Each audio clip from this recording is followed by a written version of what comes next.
এটা এটা হলো আমাদের ওই যে সদরঘাট গ্রামের প্রধান যে সড়ক, প্রধান রোড। দেখেন বৃষ্টি তো দিছে কোন সময় তার ঠিক নাই, কিন্তু দেখেন রাস্তাটার অবস্থা। রাস্তাটা ভাঙ্গিয়া চুরমার হয়ে গেছে।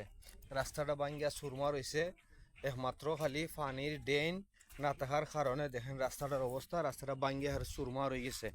এই যে রাস্তার দিকেই পানি যায়, রাস্তার দিকে পানি যাওয়ার একটাই কারণ, এটা বারবার আমি গত শুকনা মৌসুমে প্রত্যেকটা নদী খাল নালা নিয়ে আমি ভিডিও বানাইছি প্রত্যেকটা খাল নদী নালা নিয়ে, যে খাল নদী নালা সব ভরে গেছে আমাদের। ভরে যাওয়ার কারণে আমাদের এই দুর্যোগ আর এই কষ্ট। আর দেখেন একটা রাস্তা, আমাদের কত ভালো ভালো রাস্তাগুলো ছিল, এই রাস্তাগুলোর অবস্থান খারাপ হয়েছে একমাত্র আমাদের পানির সিস্টেম বা পানির যে ড্রেনিং সিস্টেমগুলা ভালো না থাকার কারণে আমাদের এই দুর্যোগ।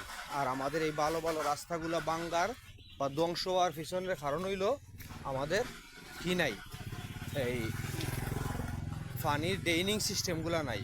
এই পানির ড্রেইনের এই যে সিস্টেমটা, এই সিস্টেমটা ওই যে নল সুজা উত্তর দেপাড়া কদম তুলি গেছে। এই ড্রেনটা যদি বাটিদার ক্লিয়ার থাকতো তাহলে আমাদের এত কষ্ট হইতো না।